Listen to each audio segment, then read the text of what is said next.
My name is Mimi Vu, and I am Vietnamese American from Michigan, born and raised, and I've been living in Vietnam now for just over 15 years. I came to Vietnam to do development work, which has been the cornerstone of my career for the last 20 years. And I am an anti-human trafficking expert, and I also run a consulting practice with my business partner, Van Lee, who's also Vietnamese American from the Midwest, where we work with governments and companies, NGOs and philanthropists to help develop strategies and implement programs that will help our clients improve their ability to do better in society and also in business and for the environment, especially Vietnam. Welcome to The Vietnamese. I'm your host, Kenneth Nguyen. Being part of a culture of nearly 100 million Vietnamese people in the world today comes with a lot of pain, proud history, and privilege. Join me as I highlight and explore the Vietnamese experience from all over the world. What does it mean to be Vietnamese to you nowadays? You know, it's a question that I ask myself a lot, and also what it means to be VQ, right? Because in Vietnam, I am VQ. Here in America, where I'm currently, is Chinese, are you Vietnamese, are you this, are you that? Being Vietnamese to me is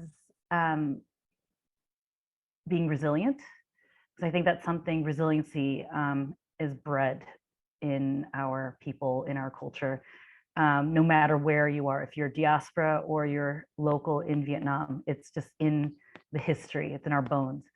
Being Vietnamese also signifies to me being optimistic. My initial plan when I first moved to Vietnam in 2006 was to stay there for 2 years. And it's been just over 15 years.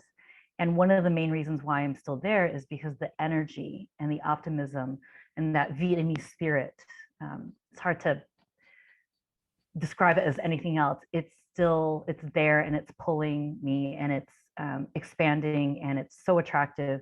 And it's just a spirit, the Vietnamese optimism and the spirit is one of hope. It's one of resiliency. It's one of just pushing through challenges. It's one of family as well. And it's one that seeks improvement and happiness in life, in whatever form that is.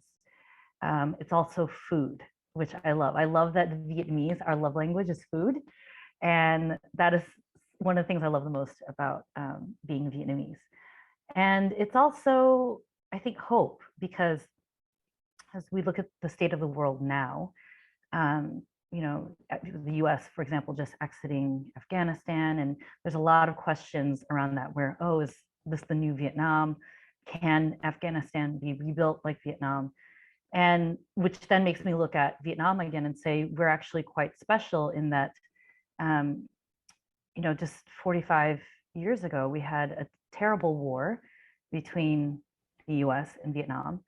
And we are now 45 years later in the process of rebuilding, developing, and relations between the US and Vietnam are great. And you think, okay, two former enemies, but now, so, you know, have such close ties. So it says to me forgiveness, and it says practicality, pragmatism, and moving on, and just letting go of the bad and focusing on the good in the future.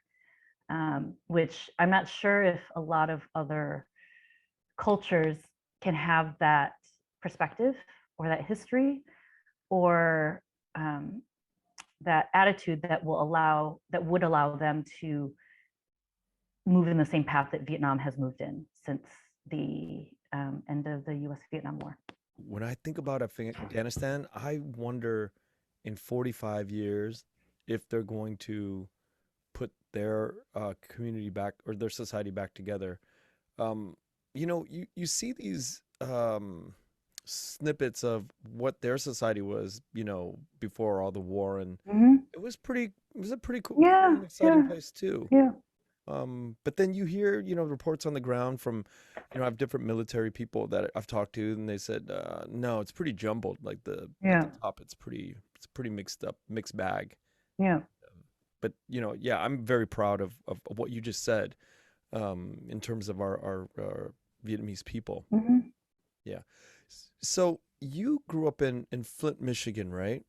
I was born in Flint, and I actually grew up right outside of Flint. It's what we call a bedroom community, so it's like a feeder town called Millington, which was 1,000 people, one stoplight.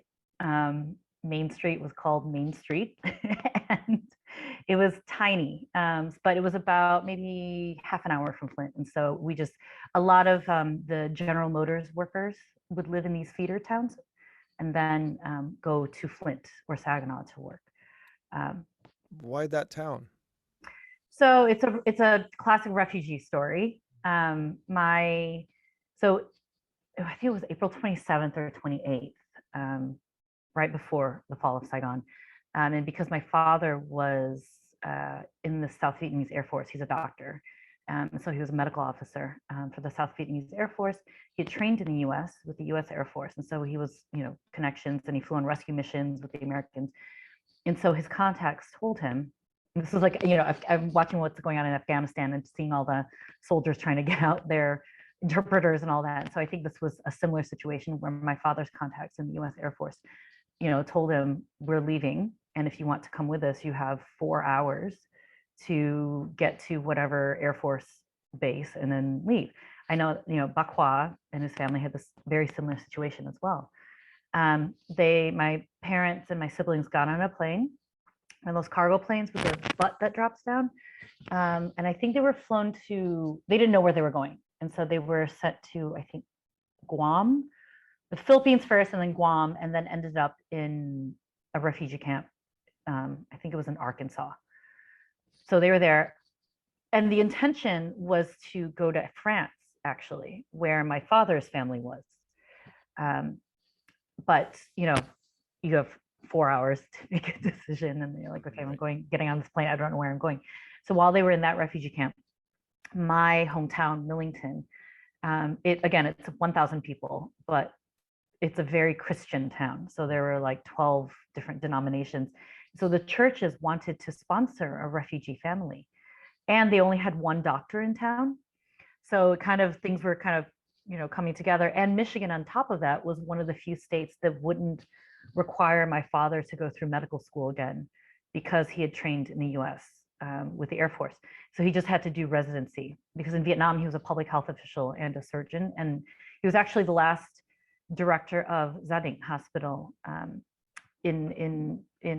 right like outside of Saigon before the war ended. The hospital is still there. So arrangements were then made for my family to go to Millington. And it's funny because, there's one newspaper, right? And the front page, we had a copy of it somewhere. I think we still have it, but the town had stretched a banner across Main Street that said, "Welcome, Dr. Vu and family." So it was extremely welcoming. And to me, that's the idea of, we talk about Christian charity and welcoming refugees. That is what it was like for my family. And that was my first knowledge of what it meant to be, a true Christian, welcoming others. And with everything that's going on now with the Syrian refugees and Afghans, it's sort of like, where is I want to see this Christian charity alive and well. Can I ask you about that? Mhm. Because you are from that part of the country Mm. where you got to experience that growing up, this Mhm. Christian charity, and I did too, my family too. Mm. Uh, is it gone? Is it not in the U.S. anymore? Hey, I don't know, because I'm in Texas right now, so it's a little bit skewed for me. I just came back from Michigan, and I love being in Michigan. I feel so Midwestern when, more than, and so much. And yeah, back when I was in Flint, and people were so friendly. We're standing in line at the grocery store, standing in line at my brother's restaurant. People are just chatting with each other. And at the restaurant, the woman behind me that I was chatting with turns out to be her best friend, is half Vietnamese, and ended up, her parents were my dad's patients. So it was this, so it's that's what I absolutely love about it. I think that the people who are who claim to espouse Christian charity and values, but don't in practice are a lot louder, and now it's amplified because of Twitter and Facebook and social media, where there are still a lot of really, that Christian spirit still is alive. It's just they're not as vocal. Because you do see stories and in pockets around the country of the communities coming together to support Afghan refugees with housing and bunk beds and clothing and all of that. So it's still there. It's just unfortunate that the good works are being drowned out by the people who are anti that. So Yeah, because I find it hard with all the sort of racism and all of the yeah, yeah to have this sort of like this we had it good if you think about it. mm, We had a terrific I mean compared to what is going on now, yeah. I mean, it saddens me though. I'm sure you've seen that statistic where Vietnamese, out of all the Asian American groups, Vietnamese Americans are consistently the ones who support refugees the least. They're the ones that come in with the least support, but we were the last major beneficiaries of humanitarian refugee policy.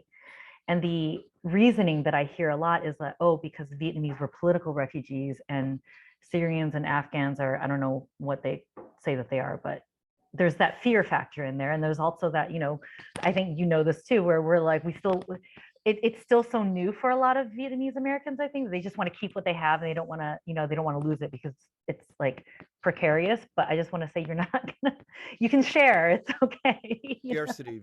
Yeah, but it's not. One of the biggest things, I've because of COVID, I've been out of the US for almost 2 years, and I normally come back about 3 or 4 times a year. But it was a shock to me, just the abundance that we have in this country in terms of food and just stuff, so much stuff, so much wanting, so much lacking, but really there's so much abundance of it. One of the things I think in the West that we need to think about, and also Vietnam as Vietnam develops, is like, how much do we really need? This culture of materialism and how much, and just need and want, but do you really need it or do you just want it? Contributing to waste and all that is but I digress. So, No, that's a we but can yeah, go on to into that wants need conversation for I told hours. you I could talk about a lot of things for a long time. Yeah. I mean, it's a worthy topic to talk about, but I don't Yeah, know yeah. how, I really do think the social media algorithms are Mm, responsible for a lot of systemic failures in the world. And I mm, think mm. it's there's got to be a way to kind of balance all of this with, First Amendment rights versus Yeah. controlling these platforms, you know. There's the control aspect of it, but there's also the value aspect of it. Each person's values. What values are we espousing? What values are we teaching children and the next generation? Um, that and how values lead to behavior, right? How do you treat yourself? How do you treat others? And then the social media is an outlet for that. That's just one avenue to express how you treat yourself and others. But it goes back to, I think, value system, which I think Yeah. that's in flux all over the world. Especially COVID has, really clarified a lot of things in terms of values, and upended a lot of what we thought were previously strongly held values too. Well, if you just break everything down to its Mm-hmm. basics, right? Shiny new objects Mm, and violence and drama, mm, it it captures our eyeballs. It captures our attention mm, spans on social media. And mm. so that's what, like, I find myself just anytime there's like a fight online, Yeah. like I'm gravitating towards that. I'm not young enough to gravitate towards Lamborghinis and Yeah. autos and stuff, but that I get that. I understand it, and we just click on those things, and then the values that you're talking about is Mm, gone out the window. yeah. And then pretty soon this you blow it up to like the bigger picture of supporting refugees, Yeah. and it's Yeah. gone. It's gone because it's very individualistic. It's Yeah. very self-centered. It's very me, you know?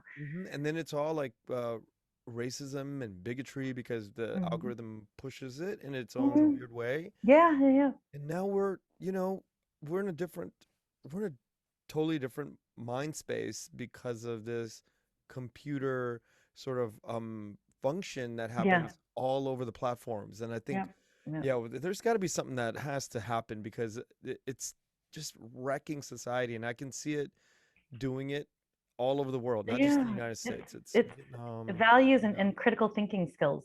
You know, out when the you read window. something, do you just automatically believe it, or do you sit there and you think, okay, I'm going to parse through this sentence and and and compare it to what I know, or are you just gonna like critical thinking just doesn't exist? And You so know? now Yeah. now we have this problem where you have families that Mm. have, the little bit older generations of the Hmm. families educated or, went through college, and the younger ones sort of like Yeah.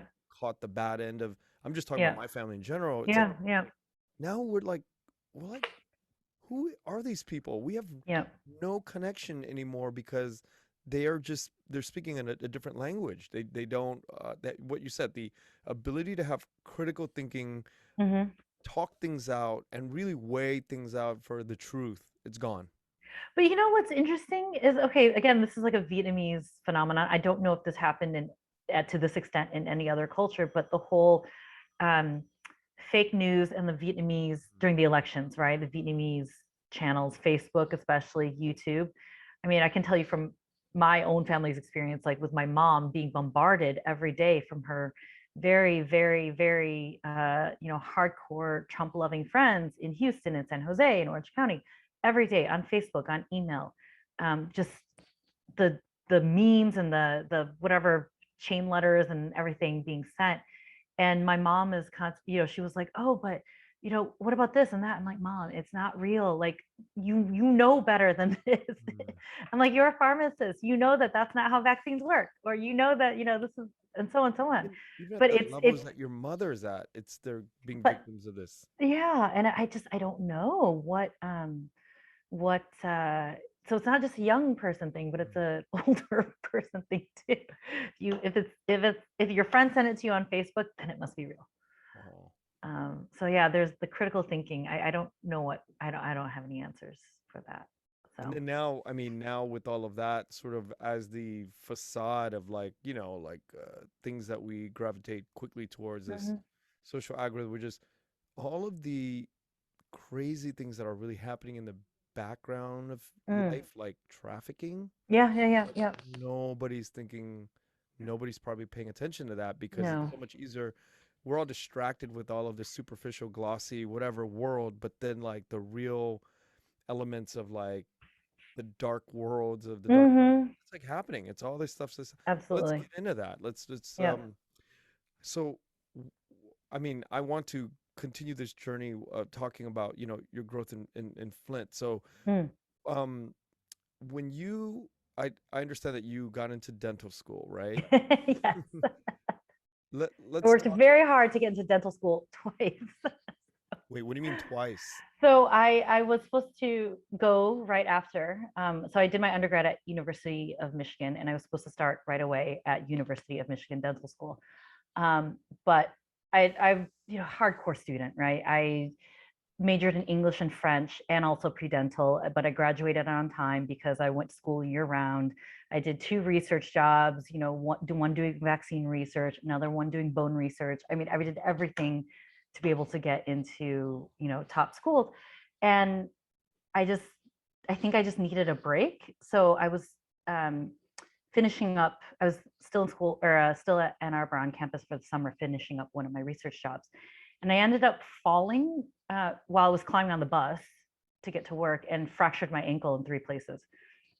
So then I had to go home and recover for a bit. And while I was home, I received the acceptance letter from this program that's done by the French embassy to bring native English speakers to France to teach school, like junior high school and elementary school, high school.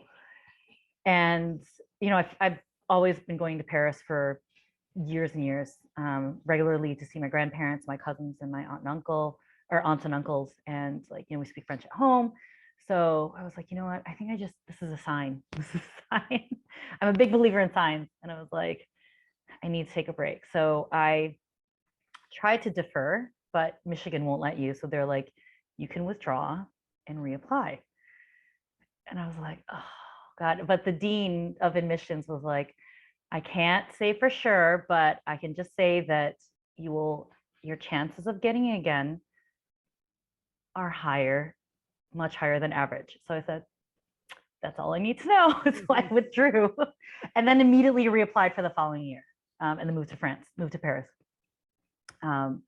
which was it was pivotal because while I was in Paris, I got to live the first year of my life without hardcore studying. I was like auditing classes at the Sorbonne and, all that stuff, but it was really, I was teaching high school. I was traveling like crazy with my friends, because you had the Eurail pass. So it'd be like Thursday and we're like, what do you want to do this weekend? Oh, let's go to Barcelona. Okay. And then next morning you're just hop on a train and go to Barcelona, Rough. And just basically understanding, even though I wasn't aware of it at that time, that there is actually more to life than just getting good grades and being, having that, like, being called Dr. Vu in some way, which I think for a lot of Asian American kids who are really, come from families that are really, really hardcore about academic achievement and professional attainment, we don't have much in the way of life experience to inform us what we like and what we don't like, and how we want to live, and what kind of people that we want to be. And I have, I was privileged in many ways, but one of the most privileged ways was that, I don't have to go to work to pay for my parents, whereas a lot of refugee families, parents came over, they had nothing, they had to work very hard in several jobs, blue collar jobs, whatever, just to support their kids, send their kids to school. Kids now become doctors or dentists or business people, and then they are able to finally support their parents, which is wonderful. For me, I had more freedom just because I didn't have to do that, which is, again, it's like such a privilege. And so I could be a little bit more like, okay, well, I was sitting at orientation at dental school and I was just like, oh my God, I don't want to do this, because the dean had she was like, welcome to the next 4 years of your life. I was like, oh God. And then like, this is the start of your life for the next 30, 40 years. And I was like, oh my God. You're like you're like on the altar having cold feet. Yeah. I was like, I know what I'm going to do for the next 30 years of my life. Like, is that what I want?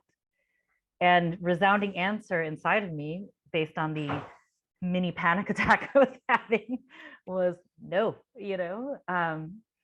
and so yeah, I came home and had this, because I've always been very focused.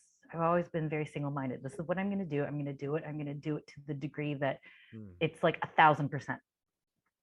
And when I came home, I said, I was like, I don't think I want to go to dental school. And my parents were like, are you, where does this come from?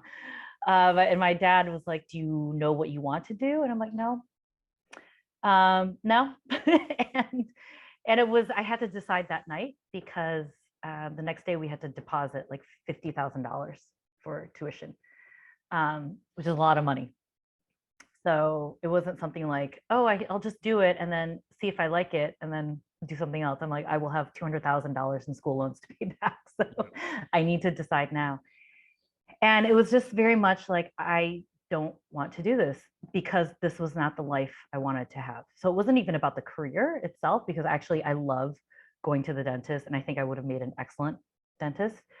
But it was just more of like the life I knew this wasn't going to be the life I wanted to lead. I did not know what kind of life I wanted to have, but this wasn't it. And so that's when I knew I had to sort that out for myself, like explore somehow. Can I ask you a question? You mentioned, I mean, I've talked to you in the past about different things, and I hear this sort of a very fortunate perspective that you have, that you've mentioned, is the privilege, right? Privilege of not having to take care of your parents, and things are kind of in order in that way. but like, how did you how did you do you think you escaped that, that orbital velocity? Like, how did you ever, like, at any point did you realize, like, oh my God, I'm a free person. I don't have to worry about those things. When did that kick in? Because it sounded like the decision not to go to dental school or just realizing a bunch of things sort of allowed you really this pathway Mhm, to go out and do the things that you're about to describe to me. mhm. So, It was gradual. mm, It was gradual, and several things had to happen. Number one is I had to actually go through um, different phases of my life and my career and make mistakes. And then I had to develop self-awareness, or get started on the road to developing self-awareness and understanding, oh, this is what I like. Oh, that's why I felt the way I felt. Oh, this is why I'm doing this because as a reaction to this. And if it's good, okay, great. If it's not, then I need to recognize this inside of me so that the next time this happens, I don't react in the same way. So that was also very, very active. And it still is. I mean, it's a lifelong journey, right? And that particular kind of self-awareness development started when I moved to New York. And I was working in fashion, and I had a fantastic job in fashion, um, working in public relations for the Council of Fashion Designers of America, which is the governing body of the U.S. fashion industry. That job was the perfect launch pad to any mm, any top fashion job I wanted, or a career path that I wanted. I remember my boss at the time, who was this like legend in the PR field, fashion PR field, sat me down. She's like, okay, let's talk about your career path. What do you want? Do you want to go into editing? Do you want to be an editor at Vogue or Harper's Bazaar? Or do you want to do agency PR at KCD? Or do you want to work in-house PR at Calvin Klein? Like, what is it that you want to do? I'm like, and then again, that awareness kicks in. I was like, I actually don't want to do any of this, because what I realized during my 2 years at the CFDA was that even though I love fashion, I still do. I love the creativity of it. I love how it reflects society and self-expression, and even the business side and supply chain side of it. Doing it full time as a career was not for me, but I loved the nonprofit aspect of the CFDA. And that was actually my first nonprofit. So I went into the CFDA thinking I wanted to do fashion, was given this, golden goose of a wow. job opportunity, but I realized, okay, that's not what's going to make me happy.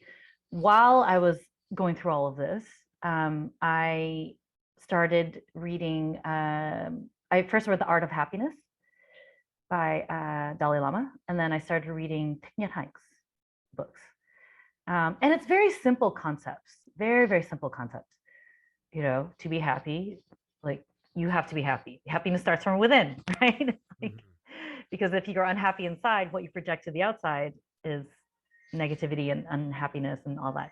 So you have to develop self-awareness to understand um, what your true cause of suffering is and how to resolve that.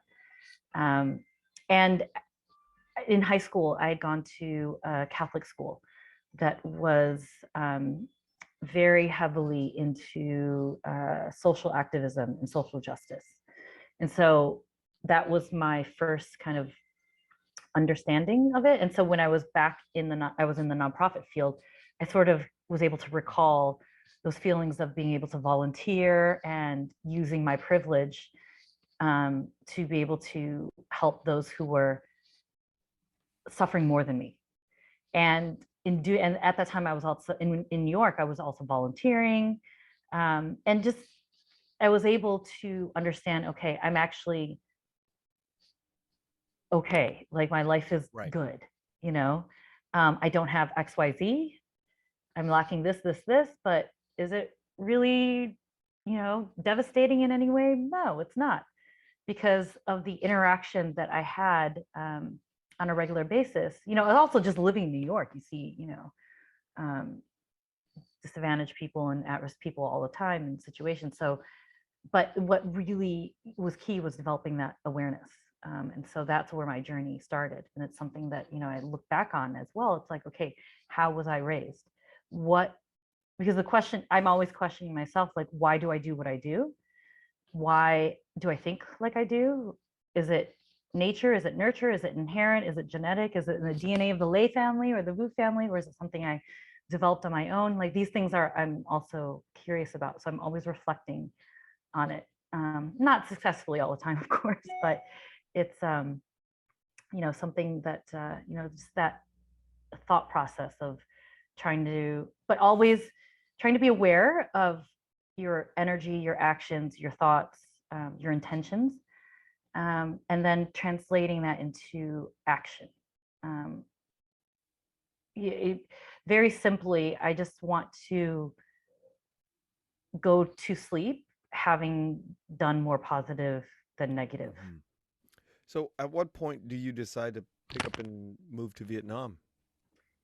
When my dad was like, you need to apply for work in Vietnam. So I did my master's at NYU in international policy and nonprofit management. And I wanted to do my PhD, but I needed international field experience. And this was 2005 was when I graduated. And so, Africa is like the place to be. That's like that's where the action is.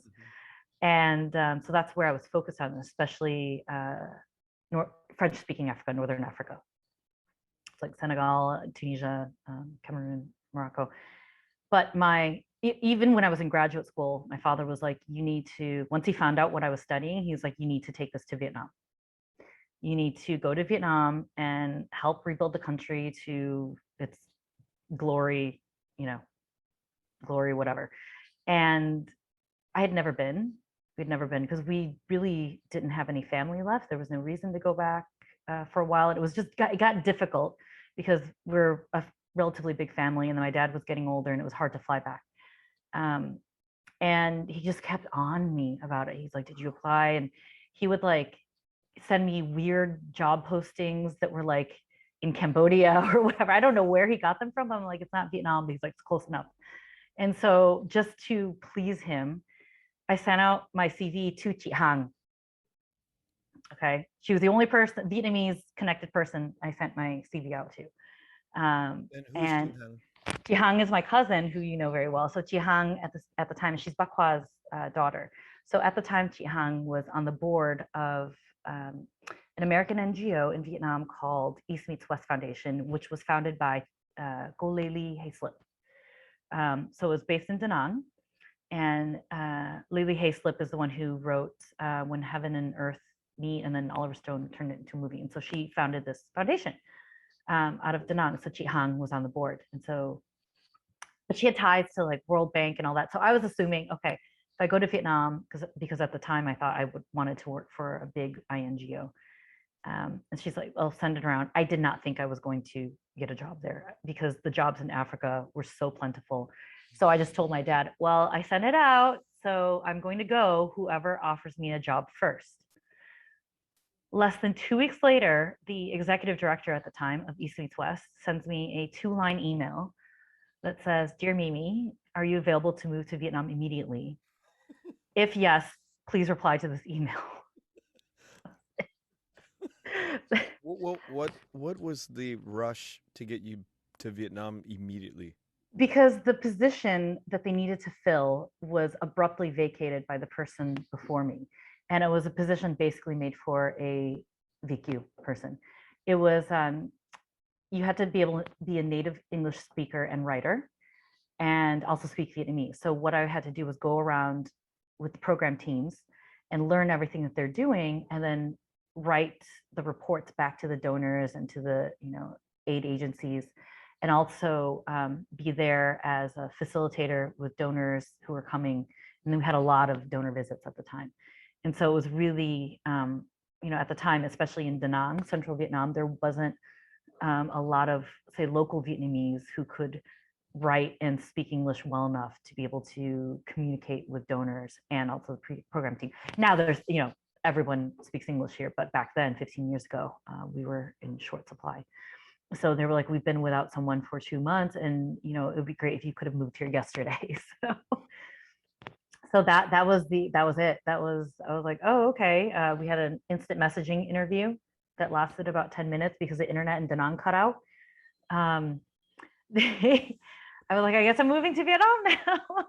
Yeah, if I was your father, I'm thinking about, I'm trembling in my boots, but the courage that your father has and the insight to say, "Hey, go back and rebuild Vietnam." It's, what do you think inspires or inspired your father to send his young girl back to Vietnam?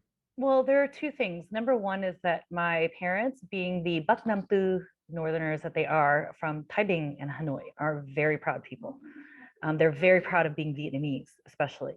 So even for my siblings and me growing up in a 1,000 person farm town in mid Michigan, we never hid. I mean, you couldn't. We were the only minorities, basically the minorities in town.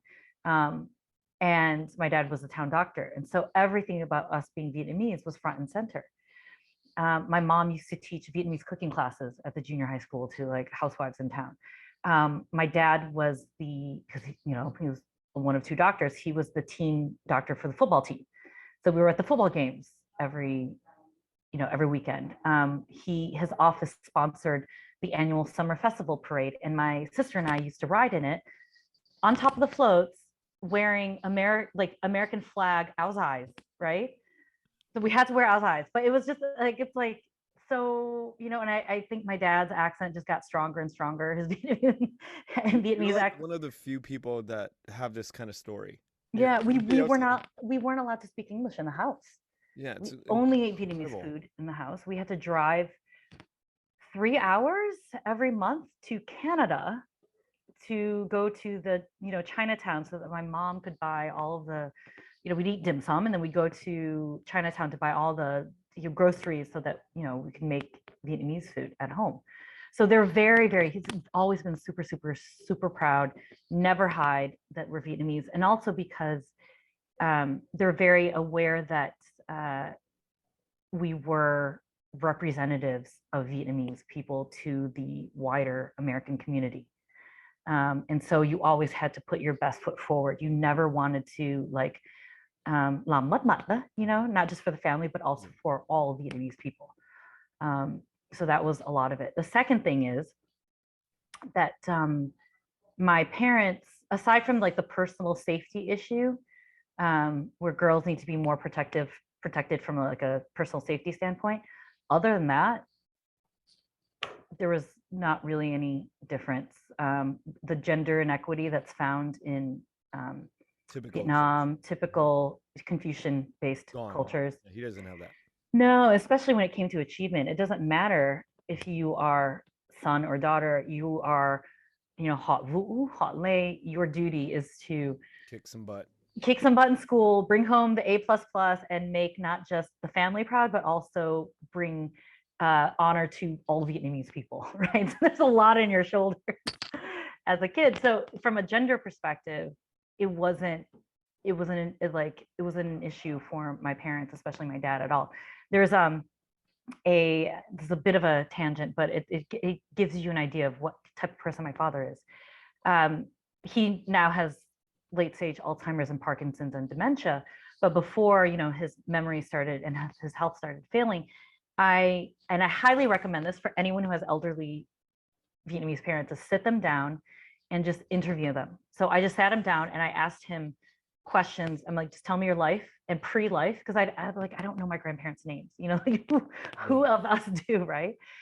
Tell me everything from start to today, and tell me how you felt. That was the hardest part. It's like because they like to recount, but they don't like to tell how they feel. So one of the questions I asked my dad was, how did he and my mom get together? And he was telling the story, and then he was courting her. It was in the beginning, courting her, and she received a scholarship actually, to study in Paris and Geneva for 2 years, work for the WHO, and work for the European Drug Control Administration in Brussels. So she'd be gone for 2 years. And my mom said that I'm asking him, and my mom's like, well, everyone was telling me, don't go, you should just stay and marry, what? He's from a really good family, you'll be taken care of for the rest of your life, et cetera, et cetera. And my dad was saying that people were telling him, oh, don't let Huang go to Europe. get snapped up by a French man and you'll never see her again, all that stuff. My dad ended up doing all the paperwork, all the visas, everything for my mom and my grandmother to go to Europe. And I asked him, I said, why did I'm just curious, why did you do that? And he said, because I knew your mom would regret it if she didn't go, and that she would, hate me afterwards if I was the reason she stayed. And I thought that she really needed to go and have this like education and experience. And that is kind of tells you Think about it. Yeah. Why my dad sent me to Vietnam. Yeah. Basically empowered. I mean, Yeah. anybody around him, women or men, right? Yeah. Like, Yeah. he's going to empower you. He's going to make sure that you get that experience so you don't regret not doing it. Exactly. And so that for me growing up was everything, but it was, for me, that was also being Vietnamese. I'm like, of course, like we all have difficulties. We all have challenges in life. But I think for me, I've been able to get through mine through a combination of things. Definitely, the mindfulness practice, the meditation practice that I have, being able to try and have a balanced life, but also, learning the lessons from before, but also this, because I've been asked before, they're like, where does your confidence come from? And it really, part of it is because I was raised to believe that being a Vietnamese female, being a Vietnamese woman was like the best thing in the world. It's like, of course I can do this because I'm a Vietnamese woman. Like that's who we are. That's what we do. And then now, because I work in the gender empowerment space, obviously, not all of Vietnam is like the way my parents think, but in my mind, I can't let go of that. It's still, we have like Hai Ma Chung, we have all these incredible women throughout history and in society today. So how do we unlock that? How do we get rid of the barriers to really allow Vietnamese women and Vietnamese, by extension, Vietnamese society and culture to thrive fully to its maximum? So that's where I'm coming from, is that, well, of course, we need to make sure that Vietnamese women thrive because we're Vietnamese women. They're like awesome. Yeah, it's like, now that I hear the story, there was no way you could escape doing the work that you're doing now. Yeah. Right? Because Yeah. it's like, okay, you were encouraged to do the things that you did. So there's no way like anybody can cage your fellow country women and and hold them back. And so I think the sort of the position of, placed on your psyche from inside your family, um thrusted you into this landscape of empowering and freeing, literally freeing people. Yeah. And I wonder And if your, so I wonder if your father, like, if he ever stopped to think about like the effect that, that I don't sort think of, so. He's very, he was a doctor, right? So he's just very, and he's not prone to emotional analysis. He's like, oh, this is what you do. It's what you do. There's certain like indicators of success for him that I'm okay. Like, do I have a salary? Yes. Am I starving? No. Like, okay, are you getting a raise? Yes. Okay, then you're okay. So, but also, he just wants me to be happy, whatever that meant, to him. So you are now with East Meets West for a few months and years at the time. What goes through your mind? Like, how do you feel about the country, the country of your parents' origin, and your sort of your role in its development of it? Well, it was massive culture shock, because even I remember Chi Hang telling me when I told her I was taking the job in Da Nang. She was like, Da Nang is different. It's not like Saigon or Hanoi, and they talk differently there. I'm like, oh no, Chi, it's fine. I speak Vietnamese, it's fine. It's very, very different. Also because I realized almost immediately, I'm like, oh, the Vietnamese culture and language that I grew up with is not. This is not it. There's many. I'm like, okay, there's more than one type of way of being Vietnamese. Okay, I get it now. Because it was really, the language was so hard. The accent was so hard, to the point where my colleagues and I it took me about 6 months to get my ear trained to giọng miền Trung đó, because it was not just the Nang accent, because I had colleagues from like Quảng Trị, Quảng Nam, Quảng Ngãi, like Hà Tĩnh, like all over central Vietnam, which, it took some time. But then I became like, ear fluent in understanding. Is But that because Go Lei Li was from that area? she's from Da Nang originally, and so that's where she founded Got it. Okay. East Meets West. So it originally was orphanage and some programs, and then at one time when I was working there, it was the largest private international foundation or charity in Vietnam. They were massive, huge, and so it was really lovely to be able to do the work that I did because East Meets West kind of had its hands in everything from massive infrastructure projects, like we're talking hospitals and universities, to smaller construction, schools, homes, compassion homes, education. So they had a big scholarship program Who for kids started in all rural that? areas. So Go Lately started East Meets West, and then it Grew. expanded hugely. It grew.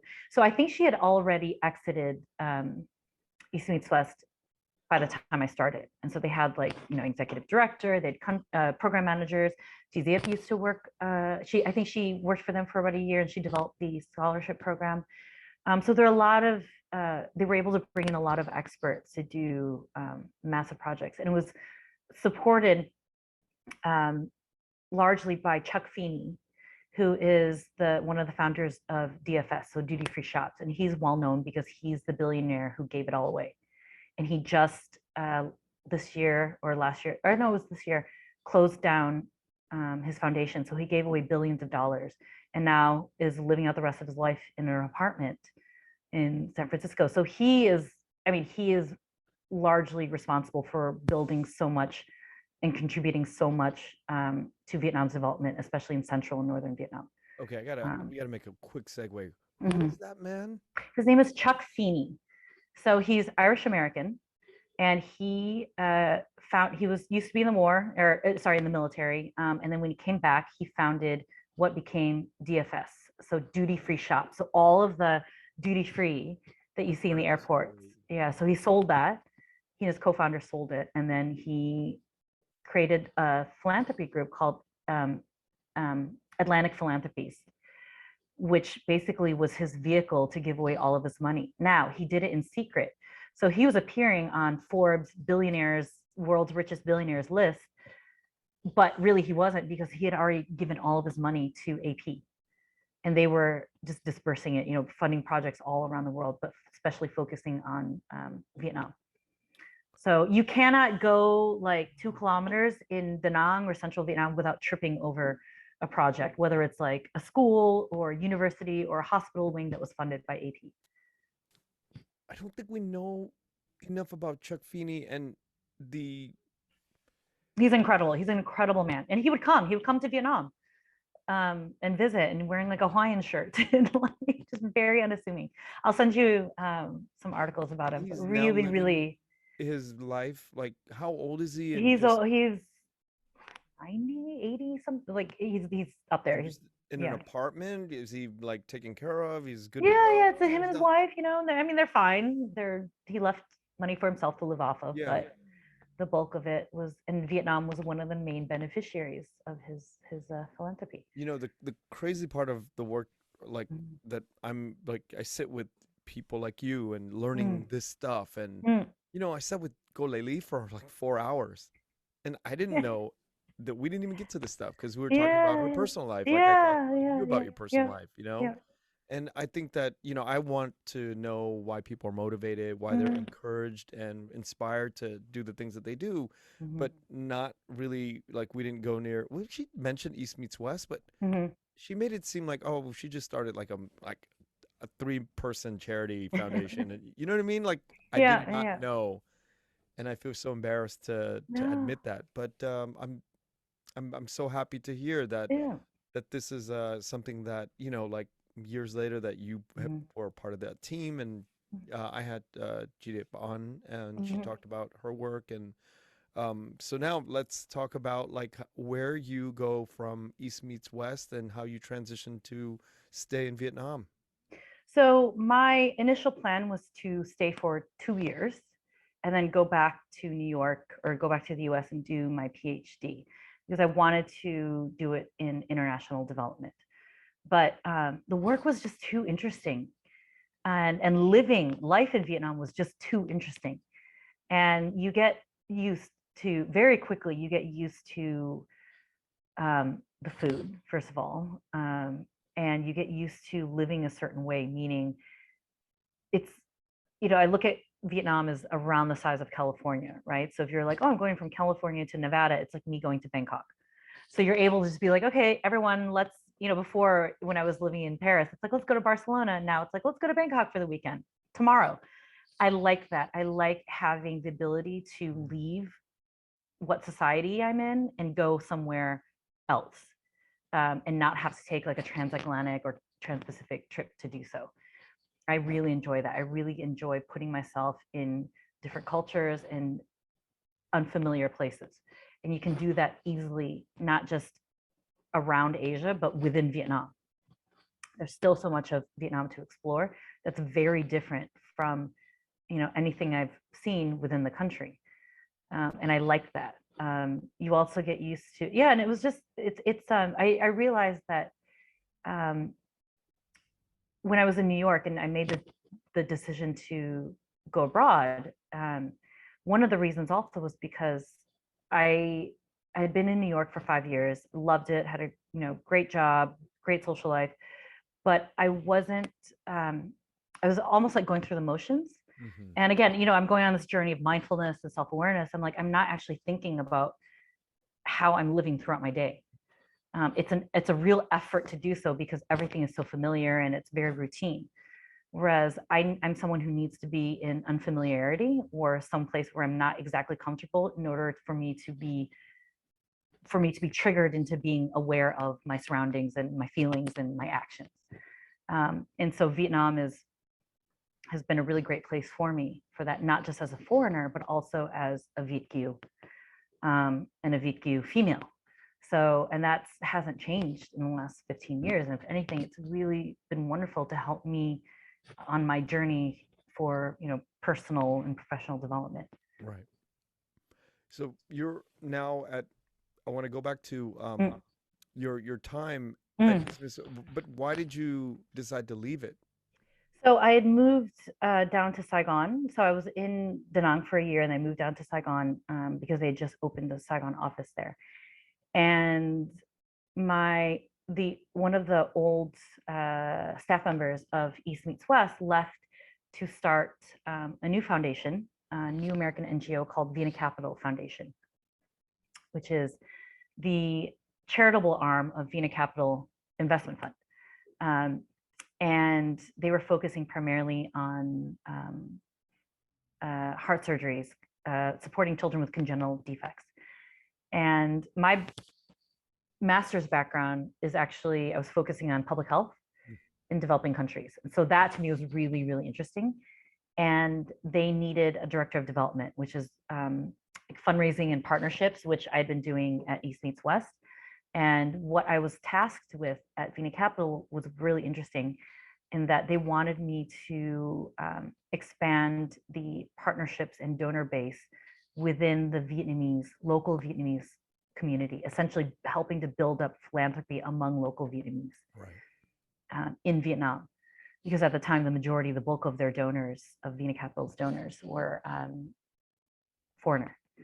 And so this was another challenge that I thought was really interesting because considering the philanthropic space in Vietnam, we have the word từ thiện, right? Like charity, volunteer, but we're still, I meet with one of the working groups, philanthropic or NGO working groups, and we're still like trying to figure out how to exactly translate philanthropy into Vietnamese because there's no exact word yet. And you're used to giving to your family or giving to chùa or church, but giving it in a large scale and doing it strategically was something that had not been done. And that to me was a really exciting proposition, in addition to working in public health and helping develop and strengthen the pediatric public health systems in Vietnam. So I decided to leave East Meets West and then move over to VCF, so VinaCapital Foundation. And I was there for 5 years, and it was really amazing. We made huge strides. So in the beginning, I think the annual donor or the donations was around 250,000. And then within I think it was less than 3 years actually, we had increased it to over 1 million. Wow. And that's mostly local Vietnamese donations. And we flipped the donor base from, like 95% foreign to about 70% local Vietnamese, which was really, really exciting. And it really, yeah, so it was really, but it was, I was like, you hit the ground running. You have to be then into the Vietnamese community. And actually, Chị Lan was going to Chị Lan's concerts was like one of the ways, because there's, like she has a lot of fans in Vietnam, and a lot of them are like captains of industry and all that. And so it was really great for me to be able to go to the concerts. And then Chị Lan would always give me a shout out, be like, oh, there's, my baby cousin Mimi, who's doing such great work with VinaCapital Foundation and all that stuff during the concert. So thank you, Chị Lan. And so then I would have this like recognition. So then when I went to meet with these, wealthy Vietnamese, they'd be like, oh, you're Elon's cousin or Tai Thang's niece or whatever. And I'm like, yes. And so I was using everything, leaning on all of my family connections, like whatever it took, to break into kind of that level, but also in a way that what I was able to do was also help, because these are families that are ready to do something, or these are donors and philanthropists who are ready to do something beyond just giving to church or chua. But at the time there was still a lot of mistrust with or distrust of charities, because they were like, oh, is it a vehicle, on both sides, on the government side and also on the donor side? Because they're like, oh, it's corrupt, they're taking money, or it's a vehicle for democracy, whatever, right? So in that, I had to really learn to use my own personal skills and my own personal story to explain why I'm here, why I'm doing this work, and why you should trust me, and by extension, the foundation, and donate to support the development of the country. Wow, that's a tricky thing to, I run into that quite a bit now. Yeah. That's a tricky thing to explain. Like, how do you get people public consensus like, oh, these are good guys? Yeah, it's personal, because you're representing whatever entity you're representing. You're the gateway, and so people have to trust you and make sure that you are sincere and ethical, because they're giving their money, and they have to trust that they're putting their money in a safe space that will help people and not just support someone's luxury car habit, right? So that is, and in doing so, I realized that actually I have to use a lot of my personal journey and my personal story and be open about it in order to build up this trust.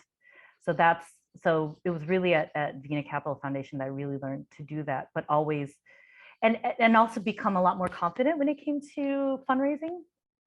And this is one of the biggest barriers to local Vietnamese people who are doing fundraising or fundraisers, is that they're, it's like if you get turned down, it's a loss of face, or they're, not, or they're just like embarrassed to ask for money. They're too shy to ask for money. And one of the things I always say is that this money isn't for you. It's not for me. Like, I'm not asking money for me. I have nothing to be embarrassed about.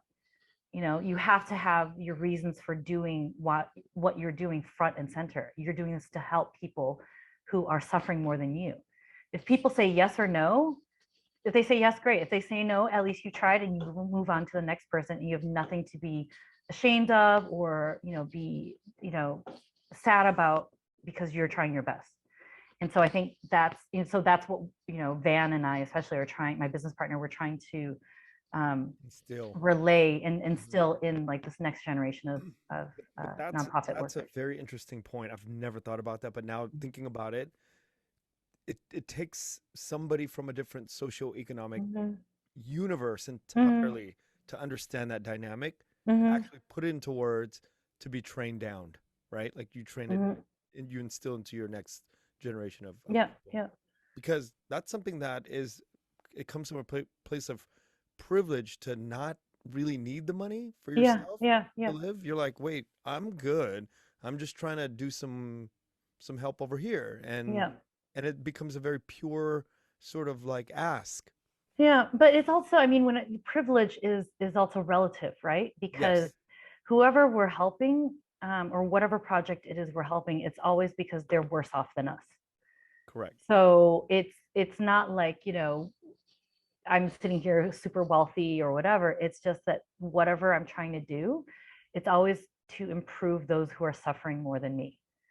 And that's the thing that I always keep in my head as a reminder to myself that my life is actually pretty good. Yeah, You yeah. know, it may not be great by other people's standards, but for me, it's pretty good. And I have nothing to complain about. And that's, I think, what also gives the shows the sincerity of what, I'm trying to do and why I'm doing it. I feel like 2 years at East Meets West, and you're 5 years over at Mm-hmm. VinaCapital. You are still shaping your identity of sort of this Mm-hmm. to where you are today. Mm-hmm. What are the things that are happening? What are you feeling in these last 7 years that help propel you to the next stage of your career? So when I look back, from the time, let's say, when I dropped out of dental school to now, my life, my career path has gone in a very topsy turvy. It's not a straight line. And, but I know now that whatever challenge I go through, it's necessary in order to get me to the next stage. And so, to use the bridge metaphor, it's scary to cross the bridge, because you don't know what's on the other side and the bridge is rickety. But I now, because I've lived enough to a certain extent to know that whatever awaits me on the other side, because my intentions are real, they're good. I'm not deluding myself in that I'm trying to do this in order for, to satisfy my ego or personal gain, but really it's to fulfill what I think is my path in life, that I need to just do it and it will be fine. I will be fine, because whatever awaits me on the other side is better for me and for, the world around me than what was before. And that's just how you keep improving. And that's what I've learned. The biggest lesson that I've learned, and tied to that, is patience, because I'm a very, very, very impatient person. When I decide I want something, I want it now. And it's something that, like, it's like a lifelong lesson for me, that, there's a joke I have with my friends, is never get in the line that I tell you to get in, because it's my lifelong lesson. Because it will be the line that the machine breaks down, or whatever, and I have to sit there and wait, and I just am like, you know. But it's like I have to learn patience and understanding that, okay, I have to go through this challenge. What do I need to learn about these challenges that I go through, career wise, personally, whatever, and how do I take this as a learning lesson to improve myself and the way I treat myself and people, um, at the next stage, going forward. And that has just, I learn it over and over and Right. over and over again. Daily interactions, when projects go awry, when personal relationships, everything is just something. But you have to develop a level of awareness and mindfulness that this is going on, and also not view it as self-criticism, or not be afraid to say, oh gosh, okay, I did that, so I need to change that, because that wasn't very nice of me to do that, so I need to change it, and so I can do better next time. Yeah. And it's okay, because it makes you a better person. That's nothing to be afraid of. I think, um, there's a fear of criticism, and denial, and it's not something where, and I still have that, but it's something we all have to work on. So. A lot of people who are living in the United States, Vietnamese Americans, especially our parents' generation, Mm-hmm. have a major distrust, blind distrust when it comes to Vietnam Mm-hmm. and Vietnamese society Yes. because of whatever I'm traumatic. in I'm in Texas, Bel Air. Like, it's all around. Yeah, I get it. It's a natural, and Yeah. they've cut themselves off from all communications or Mm-hmm. some major communicate. They're lost. The nuance is lost on what's Mm-hmm. happening in Vietnam. Um, what could you say about the responsiveness of the government or the people that you have to work with in the upper echelons Mm-hmm. to get work through and to have things accomplished? You Mm-hmm. know, how much more open is it becoming year after year? You know, how open are these people? And they're just people in my book. They're Yeah. just Yeah. people Yeah. that are misunderstood or we don't know enough about, and we Yeah. just need to have more conversation with everyone to know more about Yeah. these things. I mean, as you know, Bacqua is very big into reconciliation, right, between Vietnam, Viet Kieu, like that's his lifelong thing. And reconciliation begins with talking, open, transparency. I'm not hiding anything. You're not hiding anything. And the thing with especially doing development or NGO work in Vietnam is that it's very monitored by the government. Um, and I think it's a good thing because if you have, look at neighboring countries like Cambodia, where, well, before the NGO started being shut down, but let's say 10 years before, there were so many NGOs, unregistered NGOs could come in and do whatever they wanted. And a lot of times, that old saying, well, the road to hell is paved with good intentions. A lot of well-intentioned people who want to save or rescue or do whatever want to help, but they don't know how to do it properly. And so a lot of harm is caused. Whereas because Vietnam has a very strict regulation system when it comes to um, foreign NGOs and local nonprofits, um, you have to be very thoughtful and careful about how you do your work. And on top of that, you have to do it in partnership with the local authorities, which means that you have to work directly with the commune, village, district, provincial authorities. Not so much the national, because the national just gives you, your permission to work, but the program implementation means that you work with the local community, which I love. I love working that way because it gives you several avenues for, number one, knowledge transfer. Because as someone working in development, your purpose is to put yourself out of a job, which means that you build up the country or wherever it is that you're working to a point where your services are no longer needed because there are line items in the budget for that. There are local experts who can take this over. There are the programs have been integrated into daily life or daily, policies of the country. And so that's where you want to get so that you are not needed anymore.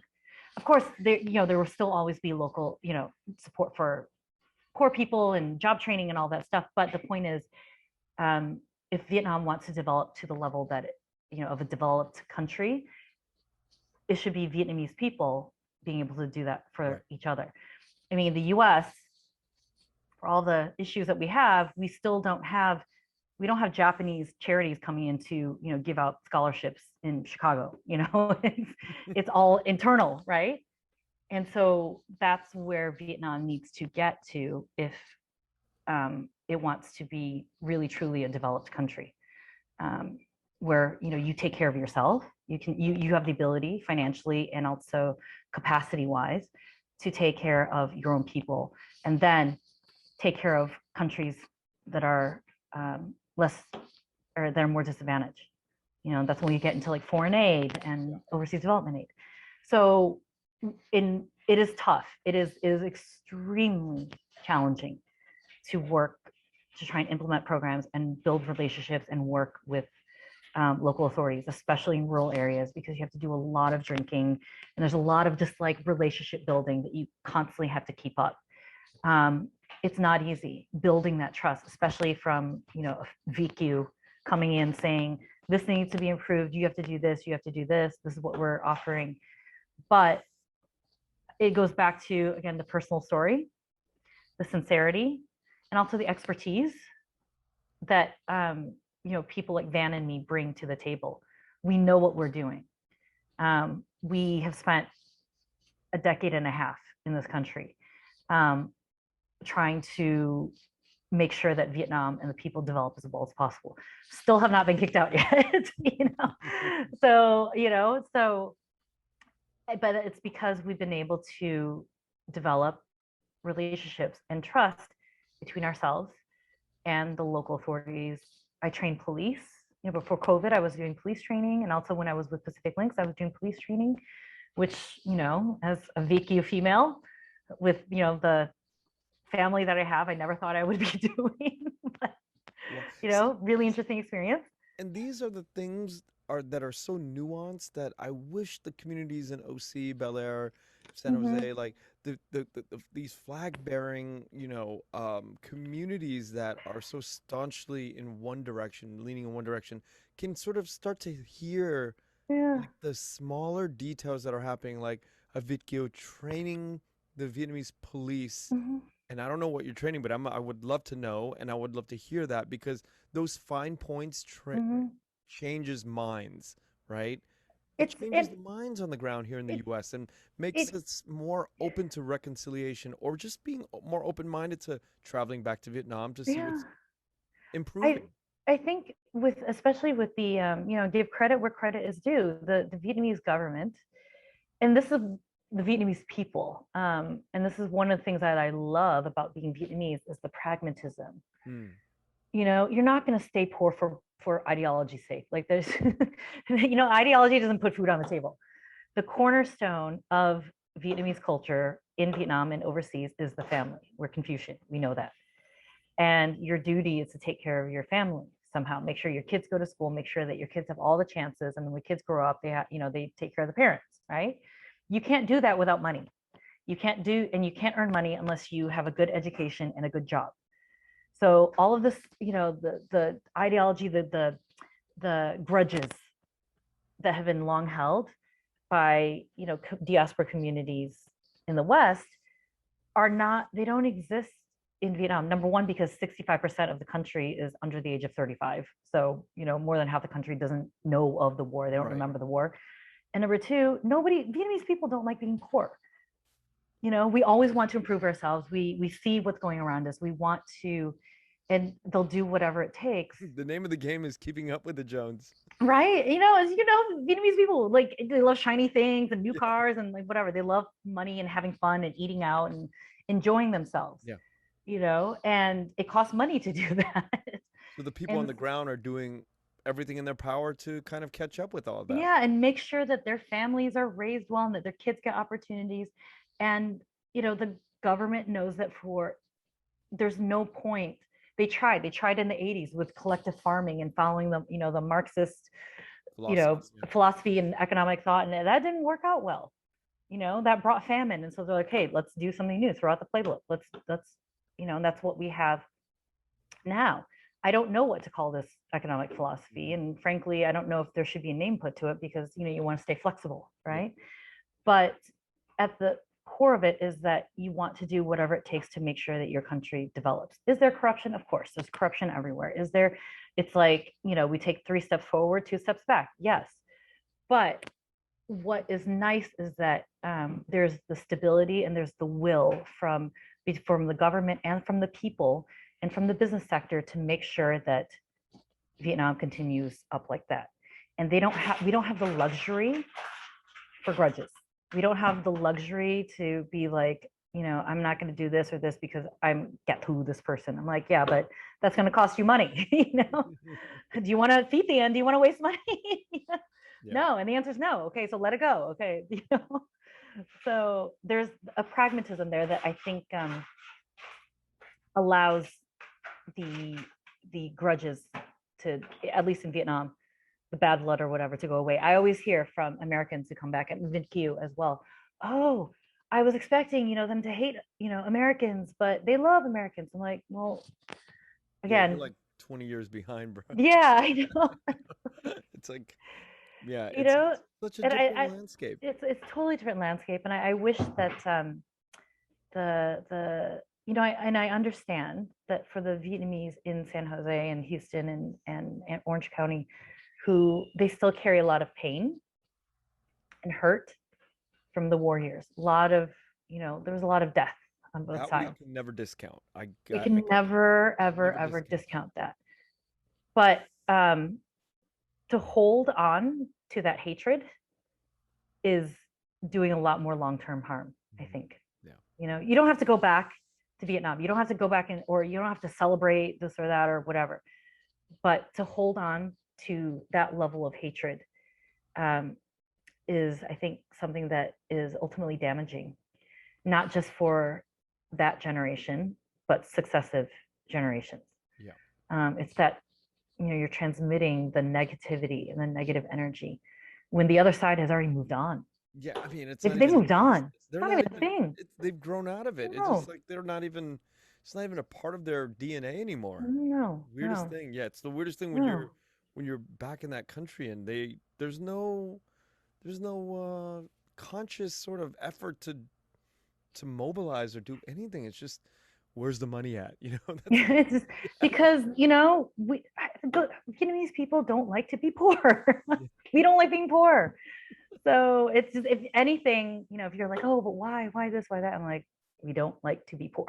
Yeah, everything goes back to that doctrine. Yeah, because you have to support your family. You can't Mhm. do that. You can't give your kids opportunity if you're poor. Yeah. Now that brings us into a little bit more darker subject. Mm. This need to Yes, make the ugly money. side of that. The ugly side of it is the Yes. trafficking. And Yeah, yeah. can we talk about the evolution of how you got into that world? Yep. So I had left VCF after 5 years, intending to start my consulting career then because I wanted to work on projects, different subjects, and also have time to do like meditation and yoga retreats. And I was consulting for a new fashion organization based out of Singapore. When I ran into Chizia somehow, and she asked me if I would start volunteering for them. I was like, sure. And I think she had me come and like MC one of their charity functions or whatever. I thought that was like volunteering. And after that, she was like, oh, great. Now that you've decided to start working with us. And I was like, wait, what? Because they didn't have anyone doing fundraising. They didn't have anyone doing partnerships. They didn't have anyone doing, a lot of things. It was very much like program focused.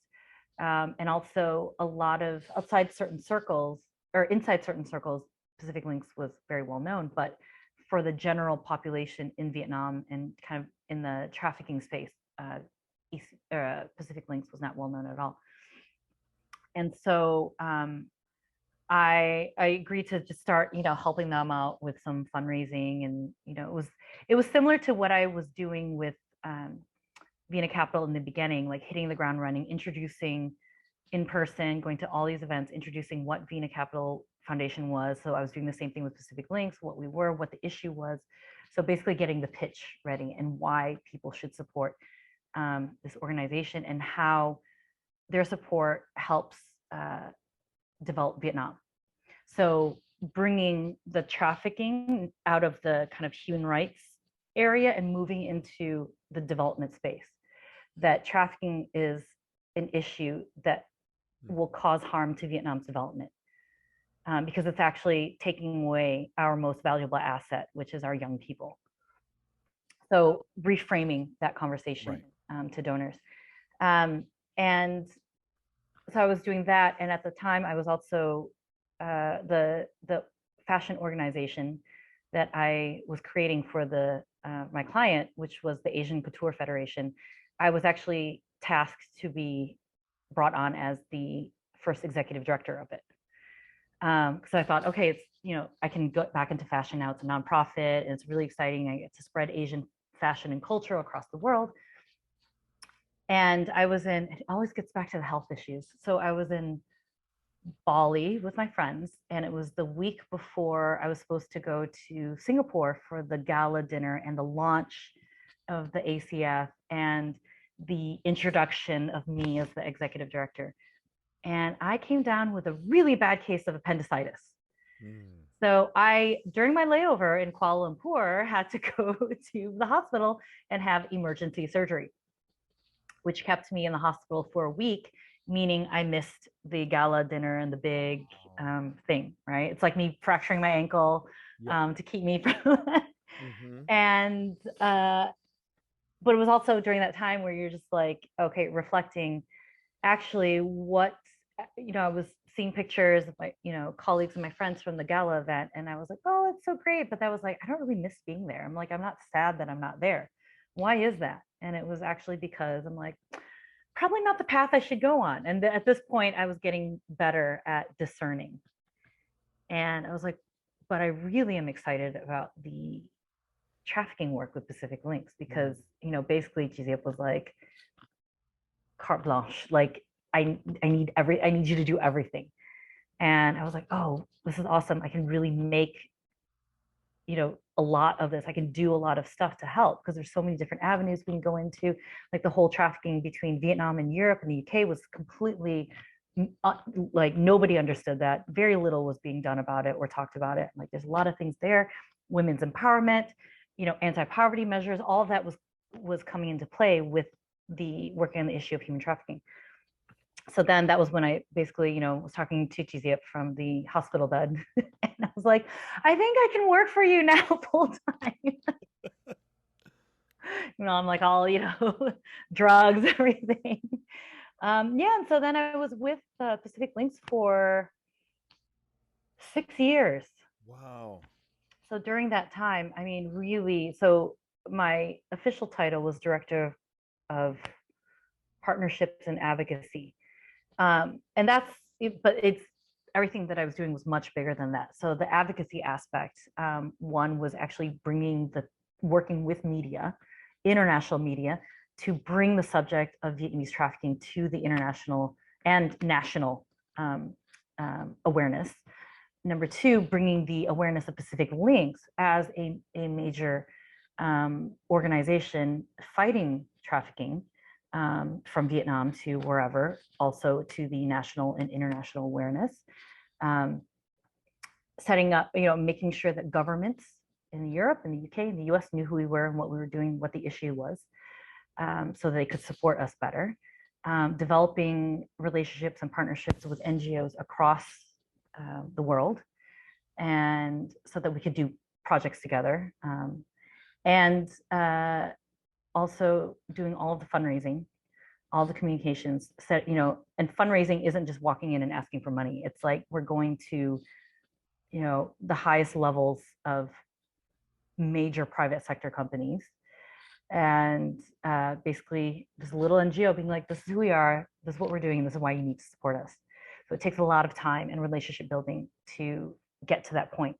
But because I had all that experience with my previous NGOs, and honestly, like that, I walked through the fires already of that in terms of by developing relationships with government and police. If you can do that, you can do anything. So it was a perfect kind of combination of my own skills to be able to help improve the human trafficking space. Also helping develop new programs when we'd bring in new funders, which is really exciting because then we get to test out new programs and say, okay, we want to do this, let's find someone who to support us for that. And really just be able to expand all the programs and support that we were offering. And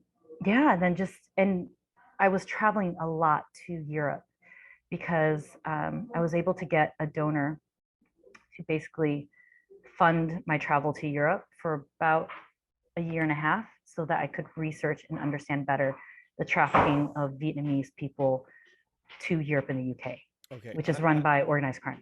Yeah, I have a question about that.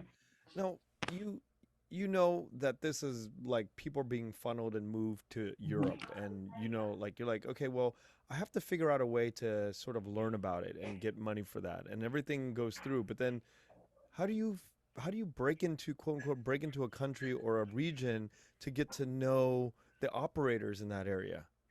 Well, it's a combination of things. Number one is whatever scant research there is, just do the research. And then we had an idea that, we kind of knew based on the the routes that trafficking victims were going on, that they were the original labor export routes from 1980s and 1990s that the Vietnamese from like Nghệ An, Hà Tĩnh, well, back then it was called Nghệ Tĩnh, Hải Phòng, Hanoi, took when they were being exported legally to the former Soviet bloc countries, like, Soviet Union, Kiev, Berlin, Prague. It's all like, East Germany, Czechoslovakia back then, all that. So it's like, okay, it happens through the diaspora communities. So we need to go in through and understand, like go into the communities and understand like how do they operate. Because, and by that time, I'd lived in Vietnam long enough to understand how Vietnamese in general, we operate in business. And that's what trafficking is. It's a business. It's an extremely lucrative business that does not have any regulations or taxes or oversight. So it's free to operate as creatively as it wants to. But it is a business. And so you have to treat it like one. And because it's a business, it's servicing all of these quote unquote clients and people who are benefiting. Is there any good that comes out of any of that? I know that, if you get enslaved, that's obviously the worst. But is there any real benefit to economics in terms of family back at home, your new life that you're like, is there any benefits to any of this? I think back in the day, like in the early to mid 90s, before the rise of Vietnamese organized crime groups in Europe, who then started to develop and control the cannabis trade and counterfeit goods and trafficking.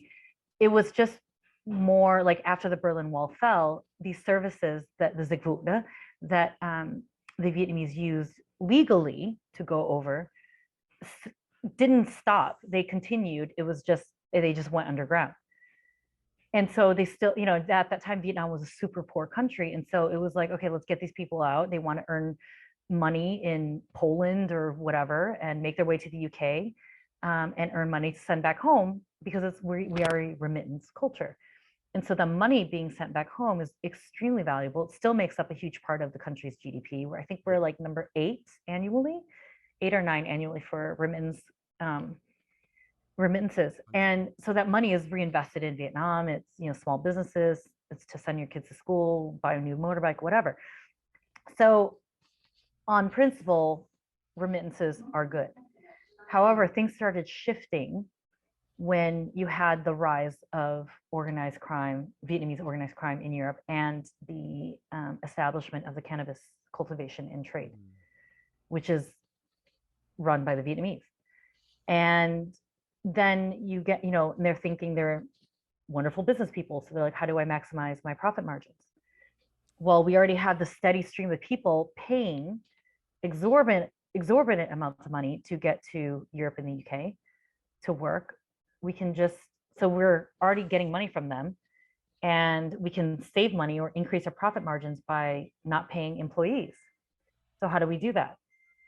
Debt bondage. We can use these people, have them work for 2 or 3 years, however many years, get our money's worth even more, and then, send them off and do whatever. So the trade-off isn't that great anymore.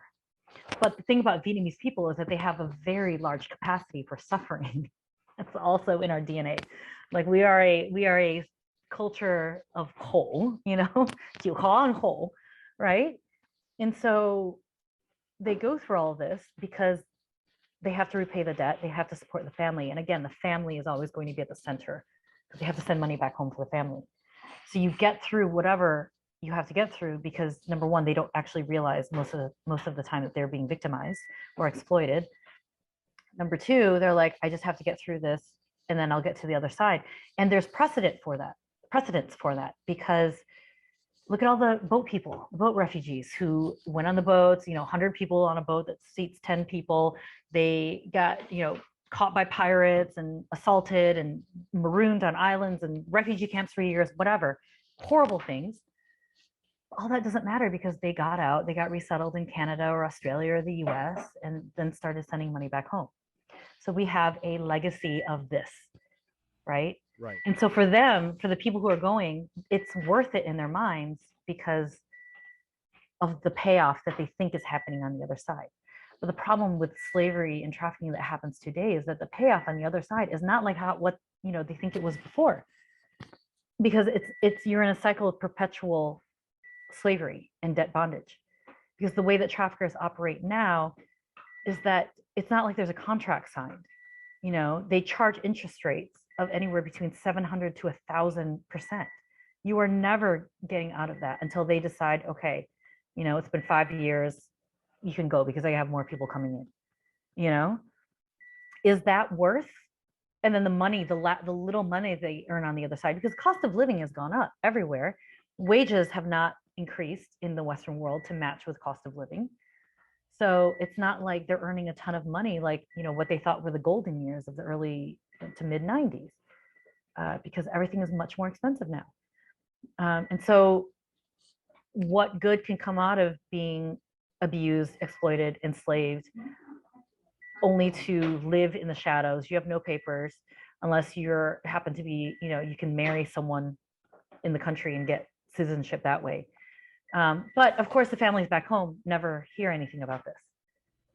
They never hear anything about the bad. They just think, oh, so-and-so went over there.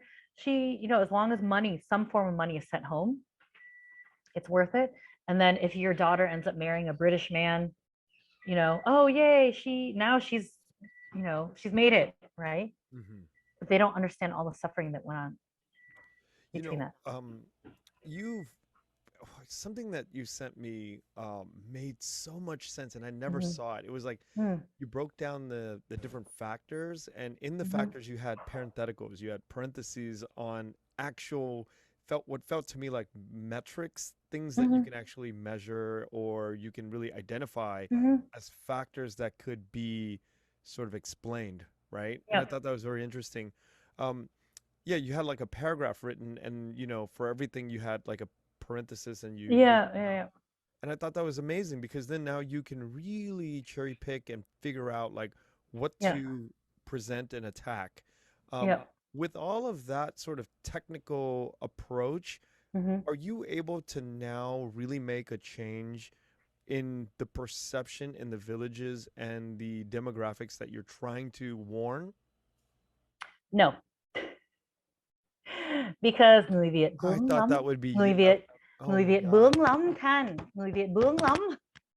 I thought you were going to be like, oh yeah, we're making progress. We're making a dent in this. And you're like a resounding no. So like, hard. It is so hard. It's so hard because for a number of factors. Number one is, like I said, all the suffering, all the exploitation and abuse that happens overseas, the families back home never hear about it.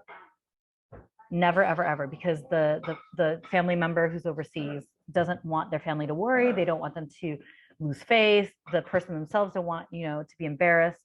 So I have interviewed several young Vietnamese who are in jail in the UK. They're going through their criminal cases. And I was like, do your parents know? No. What does your mom think you're doing? Oh, she thinks I'm working in construction. They have no idea. They did not know that their son was in debt bondage, working in a sweatshop in Poland for 3 years. Like, they have no idea. So they just see the money coming back and that they can build houses with it and buy motorbikes and send the siblings to school and pay for grandma's health care. And their son or daughter is like, yep, everything's fine. Everything's great. There's some money that comes back. There's just enough so that they don't have to worry. So one example is one young person was working in a sweatshop in Eastern Europe for 2 years. And he was told that his work value was 100 euros a week for working 14-hour days, 7 days a week. It was 100 euros. So but then he had to repay his debt. And so the traffickers took 60 euros to repay his debt. He was given 40. And so every few months, every quarter, he would send home like 100 or 80 or 100 euros to his family. So for them, they're like, oh, that's great. But you're in a situation of debt bondage, sweatshops, slavery. But the family, they don't know that because they see some things trickling back. And so that's one of the things that, the Vietnamese smugglers and traffickers do that's very clever, right? So, I mean, on a basic level, it almost shows like, like a rate card that Mhm. these villagers or small Mhm. towns people need to kind of be aware of, like a rate card, like $100 a week, €100 a week is It doesn't like, matter. It doesn't matter because you give them whatever salary, they'll believe it. I it's even the almost 3 years ago was the Essex tragedy where 39 Vietnamese died in the truck on it from between France and the UK, and that blew open the doors in Vietnam when it came to what people had to go through, and it was also because it took about a week to identify and confirm the bodies and they were Vietnamese. So you had families in Vietnam with no contact with their loved ones, just in agony, and this was all played out in media. So the whole country knew about this, and I thought, okay, one silver lining out of this horrible situation is that maybe now people will be more likely to believe that this is not the wonderful journey that they think it is. nothing. Did not know. Because remember, we're Vietnamese, we're goodness as people. The routes then became more scrutinized by police, which meant that there was less. The smugglers had to be more careful, and they had to incur more costs. Like the number of routes decreased, and they had to incur more costs and all this stuff. So the costs were then passed on to the consumers or the people, the Vietnamese trying to go, the migrants themselves. The way that the smugglers and the agents, the service people were passing out these extra costs was saying that, oh, the people who died in Essex were unlucky because they paid too little. Because, we think the more you pay, the better service you get, right? That's like the thing we believe in. Why do you think they were crammed 39 into the back of a truck? Because they paid the cheap route. They paid too little. If you want your daughter or your son to be safe, then you have to, you pay 50,000, then the prices jumped up to 50,000. Then, guarantee that your child, your family member will get to the UK safely. And it doesn't matter how far or what you can take planes. They'll be like, okay, they'll take planes all the way. It doesn't matter because there's no way they're going to be able to take a plane into the UK. So it's either you're going to end up in a forest at a migrant camp, same migrant camp as the people who took the cheap route to get in a truck to go over, or you're going to be at some beach or whatever, waiting to get on an inflatable boat to get shipped over across the channel into France or into Europe or the UK. So all that is a lie, of course, when it's like, oh, pay more and it's guaranteed that they'll get there and that's the safest route. It's not. But this is why it's so hard. Also because in these provinces of Nghệ An, Hà Tĩnh, Quảng Bình, Quảng Ninh, Hải Phòng, just that central northern section of Vietnam, it is tradition now. It is part of the culture to go abroad and earn money and send money back home. If it's not Europe and the UK, then it's Taiwan, it's Korea, it's Japan to work in factories. So Nghệ An is the number one province that sends out more people to do overseas labor than any other province. But it's been like that for decades. So I remember when I was still with Pacific Links and we were doing outreach in schools in districts in Nghệ An. We were asking, okay, there was like, I don't know, maybe 400 students, like học sinh, and we're like, okay, everyone here, raise your hand if you are planning when you're older to go abroad and work and send money back home. And like every kid raised their hand. And I'm like, okay, well, how many of you have parents or close relatives who are working abroad? And like 3/4. Wow. So they grow up believing that this is the only way to prosperity. So it's very, very hard to dislodge that belief because you've had generations now, several decades now of proof in the homes and the cars and the whatever. Even though Vietnam's economy, aside from this latest, like the Delta variant blip, but we'll be back again. No, I have no doubt about it. Vietnam's economy is hot and has been hot for a very long time. But it's not even in the purview of these people. purview, because for them it's just nope. So in order to really truly stop this, at least the trafficking of Vietnamese from Vietnam to Europe and the UK, we need to look at, what you had mentioned, you referenced before, the factors, the influencing factors that make someone vulnerable. And these were kind of put together by a man named Mike Dottridge, who's brilliant. He's the ex-president of Anti-Slavery International and a former trustee of the UN Slavery Fund. So his experience is that there are 5 main reasons why someone's vulnerable, and 4 of them are development related. That's why I always say that trafficking is a development issue. It's poverty. What's your economic level, your education level, your gender status, right? So because we often think that girls and women are more at risk, and yes, they are overall and in certain situations. But then you get a situation like Vietnam to Europe and the UK where it's mostly men and boys. Right. So you have to consider gender issues in there. Identity.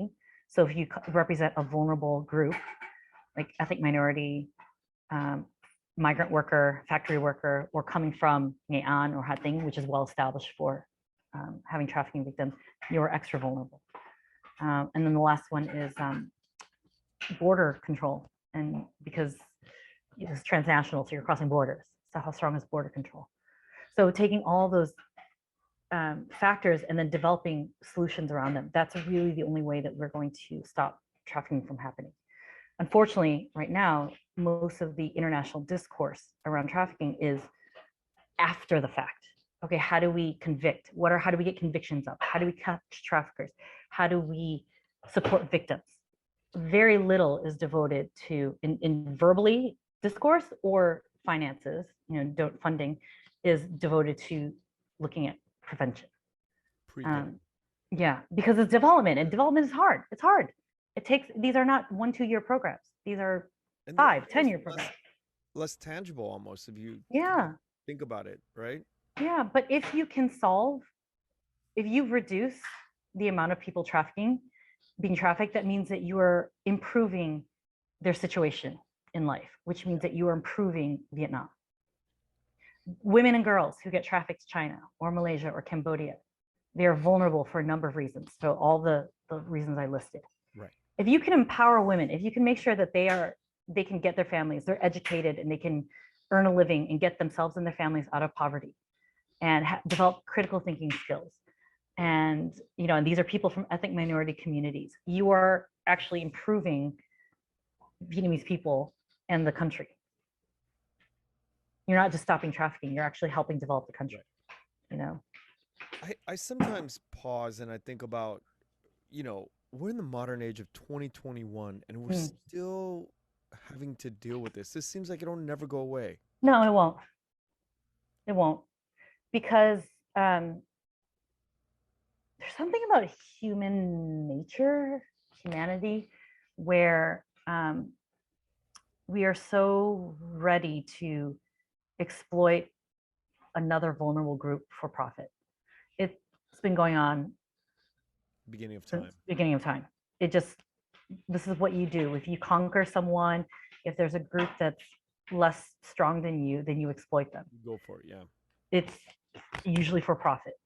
And I mean, if you look at all the structures in the world, pyramids, everything, that was all built with slave labor, They conquered, they turned all the inhabitants into slaves, and then, all that. So it's been going on forever. So I'm not, I always get asked by people, oh, when do you think this will end? When do you think you can stop trafficking and slavery? I'm like, never, like never. So you do what you can now to help the people who are at risk now, so that you can reduce the number of people. But to stop it ultimately is, I think it's, do we understand humans? Can human nature change? I don't know, because that goes into our values. Right. So yeah, and that's a bigger philosophical question. But on a practical level, no, of course we can't. Well, today was a great start. I think, we covered a lot of ground, and, obviously I don't think that we're ever going to cover everything, but I think we're going to return back to this conversation. I've started this with Jizip, and I've started it with other people in this field of work that you're doing. And as things develop, I would love to Mhm. have you back and Yeah. talk about things. And it sounds like there's a transition from, from period to period in your career as the development work continues. I'd love to Yeah. hear more of it. Yeah. No, it's especially now with COVID. We so I had left Pacific Links in 2019, similar to the reasons why I left VinaCapital before. It was that it was time for me to do more. I still am working as an anti-human trafficking expert, but independently.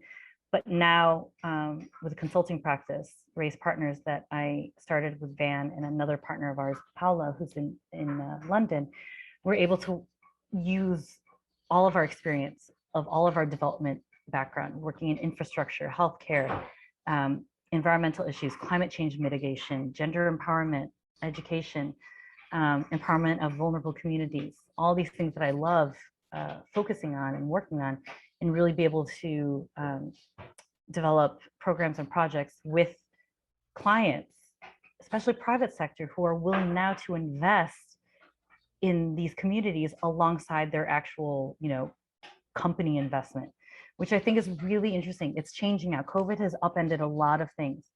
And so now you get a lot of investors and private, companies who are saying, okay, we realize that there are a lot of opportunities in Vietnam.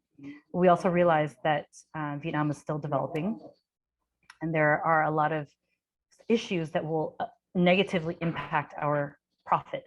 So we need to consider all of this as part of the business plan. So what do we do? And that's where Van and I come in, and it's a lot of fun. I love that I get to be able to do these different projects, working on agriculture, because that's a big thing. Regenerating desalinated farmland in the Mekong Delta, empowering ethnic minority farmers, all these things, in addition to the anti-trafficking work, and really being an advocate internationally for victims, for prevention, for Vietnam, and trying to encourage governments and other NGOs to, work together to develop better solutions. Yeah, and when you say working with the private sector, you're like Mhm. a company that has an idea to do business, and you Mhm. sort of plant the seeds on how to do it correctly, like more socially conscious, right? And Socially and environmentally conscious. And also, in order to do that, they have to work closely with local authorities. mm, Especially, business is one thing. If you're doing just straight business, it's actually quite easy, right? Relatively speaking, in Vietnam, because right it's straightforward. But the second you touch anything that's social and environmental, there's a lot more, underneath it. Hmm. yeah, a lot more, and a lot more doors you have to go through and open and go through. And so, say we have a client that comes and says, okay, I'm doing this project. It's mainly environmental, but because we have workers and we're working in a poor area that has lots of ethnic minorities and females, and we want to focus on empowering um, the most disadvantaged, which is ethnic minority females. What do we do? What can we do in order to make sure that they're incorporated into, the business plan, and that they have not just sustainable livelihoods, but livelihoods that are growing, and can support their families and become empowered personally, professionally. How do we do all of that? But this is something that Van and I have been doing for a long, long time, Right. right? And so now, but we're not doing it for like the charitable aspect. We're like, okay, this is a business. This is return on investment for you. So this is something that it is new for us in terms of thinking about it purely in not purely in economic terms, but coming at it from an economic angle, Right. but still bridging the economic and the social, you know. So, which is real, and environmental too, because these are all issues that are really, really hard for Vietnam. And in the Western world, it's these things tend to be siloed. You have like something called ESG, which is environmental social governance. So there's a lot of ESG impact funds. But in the West, the environmental tends to be separate from the social, tends to be separate from the governance. Whereas in Vietnam, social and environmental you can't separate the two, right?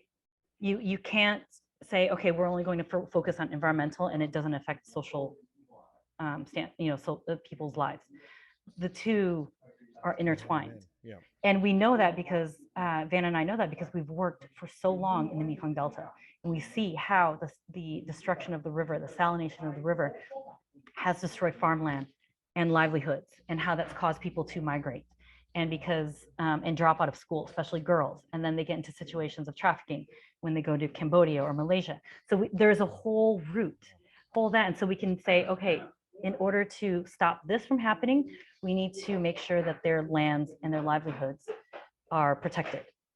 And that's better for business anyway, because if you're investing in that area, you want to have workers who are better educated, better protected, not going to leave because they got a job offer to work at, some shady place in Cambodia and then get trafficked, right? So it's all of that together. So it's for people who have been in the development space, it's not new to look at this intersectionality, but for the private sector, it is new because they're so used to siloing things. Right. And so that's what we bring to the table now, is that we really bring this development aspect of being able to see the big picture and all the little pieces and all the relationships that have to be developed in order to make the big financial picture work.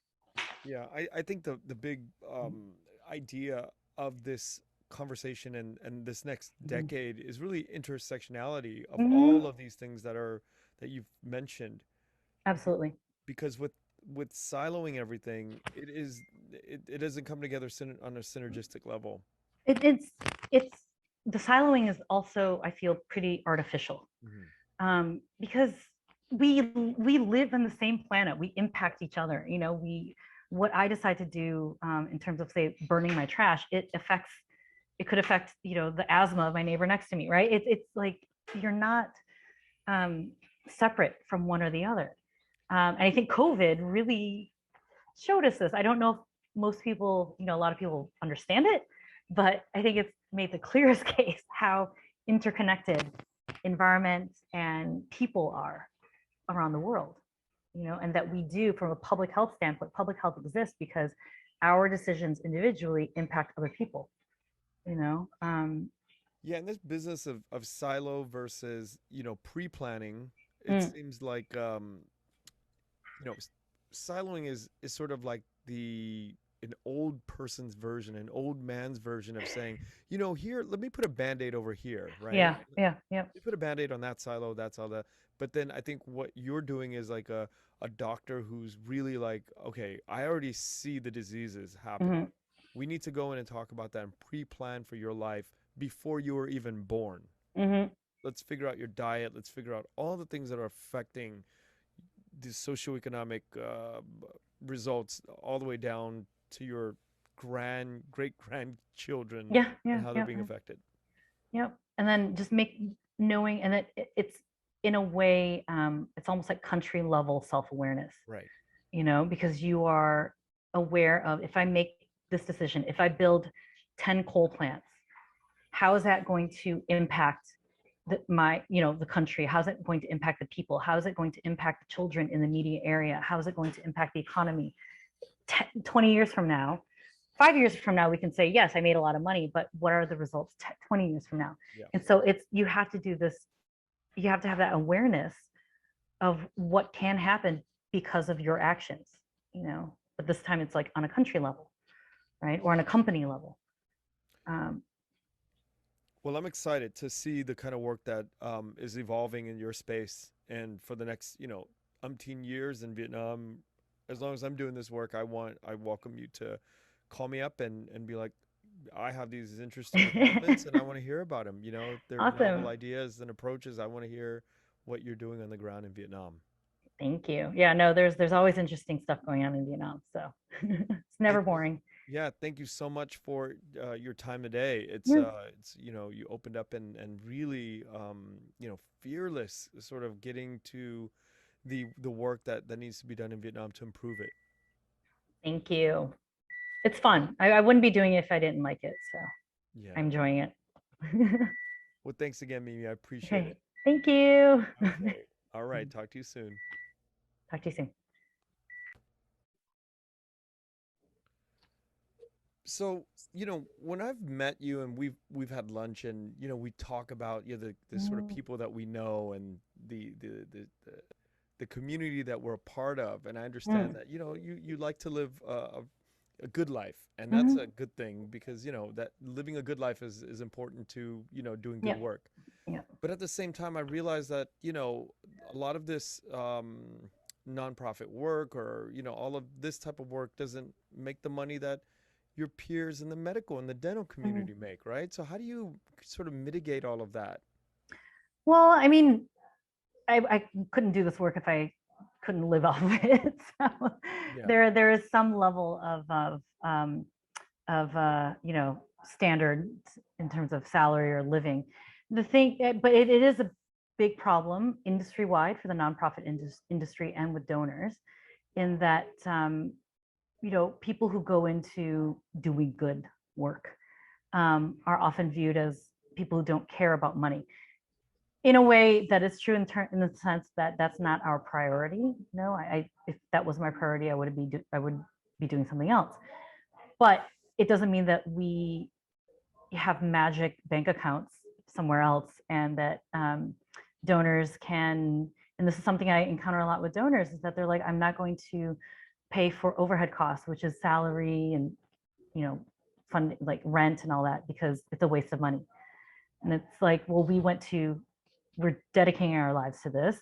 Yes, we chose this as a profession, but we still need to eat and pay student loans, Yeah. and some of us have advanced degrees. So you do go into it knowing that, okay, this is not like, I'm not going to be a millionaire from this. If you wanted to be a millionaire, this would not be the industry you go into. um, but it is a problem within the industry and with funders, in that they don't want, a lot of them do not want to, let's say the most of them do not want to fund the actual wages or salaries of people working in this field. So it's almost like, well, you're doing charity work, that's great for you, and you don't need anything else. You don't need to go on vacation, or you don't need to eat Mm. at nice restaurants, because you don't care about that, because you're doing charity work. And that's kind of the attitude that's in Vietnam, in Asia, overseas. That's it's similar in many different cultures. Going into this work, you choose it because you feel like you have something to offer. At least I do, and that I can help in some way. And it gives me so much non-monetary joy, you know, Right. that I love doing it. And so that to me is very valuable. In terms of earning a living, yes, I earn a lot less than what my peers, my friends in finance and banking and private sector earn. But it's a trade-off I'm happy to make, because my priorities, in growing and self-development, I've also identified like what my priorities are. And it's not to own two cars and a massive house and a vacation home here or there. What I spend my money on is what, we talked about when I say I live well, is that I like to eat really well. I love my street food, but I also love my Michelin star restaurants. So that's something, I travel a lot, or used to before COVID. And so these are the valuable experiences that I would rather collect than material items. And so from a cost perspective, it's just a matter of like, you can live a certain life if you know how, like, what to prioritize, you know? And so it doesn't bother me that I earn less than my private sector. Well, I am private. Van and I do forget this, that we are private sector. Right. Right. But I earn less than like my friends in banking, or in like traditional consulting firms. But I'm really, it's okay, because I'm happy, I do really enjoy my life. Yeah. And it's a purposeful thing. I make sure that, because a lot of the issues I deal with um, professionally, especially the trafficking, it is emotionally taxing and psychologically taxing. So you have to be able to give yourself time to breathe and space to breathe and enjoy the beauty in life, instead of just focusing on the ugly, because there's a lot of ugly. And so that's why I'm very, I'm I prioritize things that give me happiness when it comes to why I earn how I earn and what I spend my money on. Yeah, that makes sense. Mhm.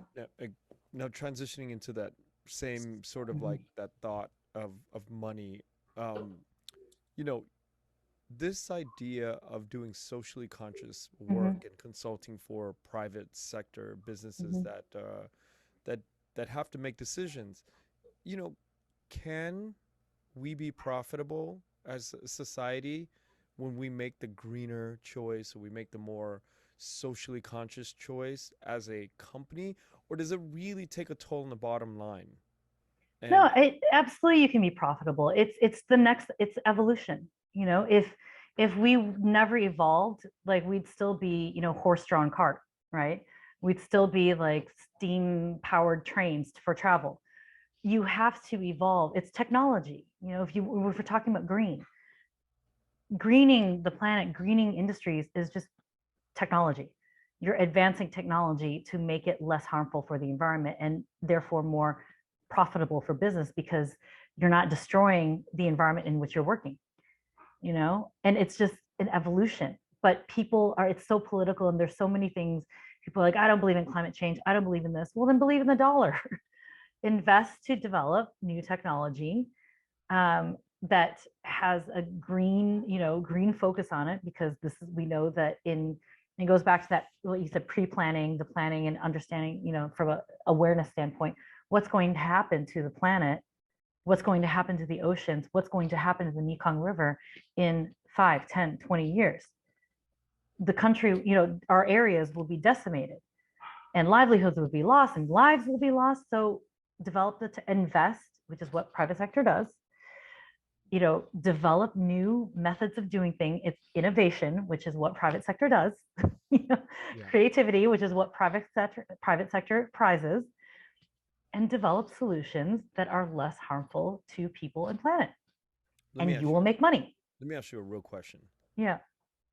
Do you really believe that we're going to be able to turn around the catastrophe, this catastrophic direction that we're headed with the environment and the earth? Do you really Um, believe that? Like I deep level. not from a not from a capacity standpoint. I absolutely believe that we have the capacity and the money to do it. Where I'm like, yeah, is the will, Hmm. government and Great private answer. sector. Um, you know, we sent men to the moon. Like we can do things. You know, people, humans can do amazing things. We do it off planet. You know, we can do it on the planet.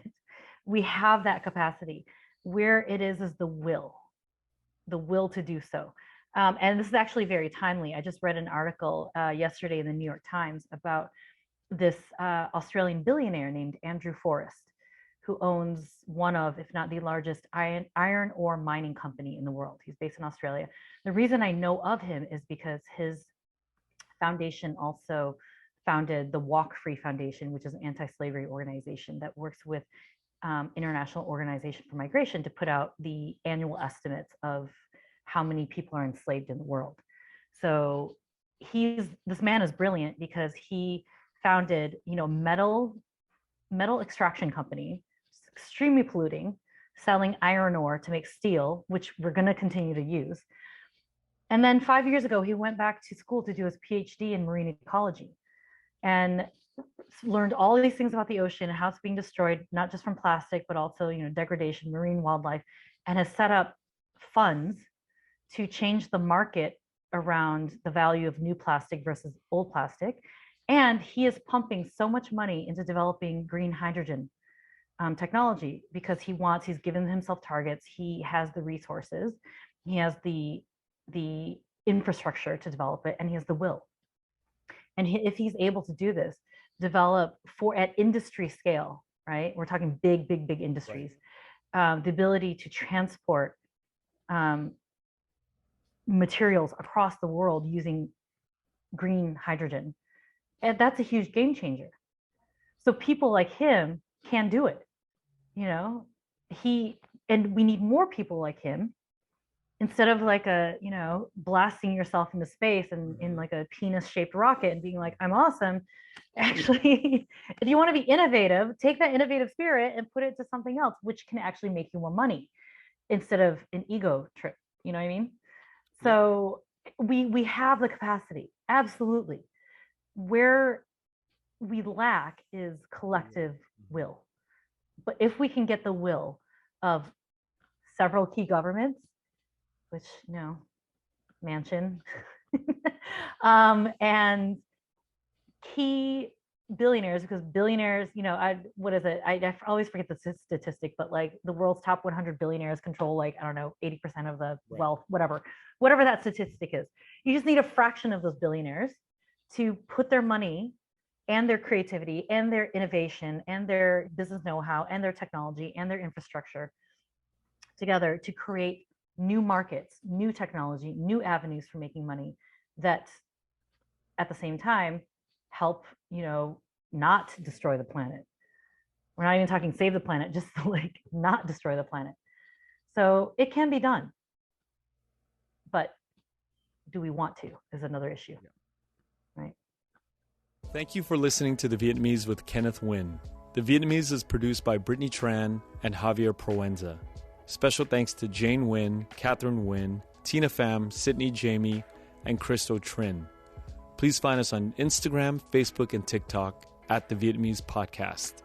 You can also find us on YouTube, where you can subscribe, like, and comment. Please rate and give us a review wherever you find our podcasts. Thanks again for listening.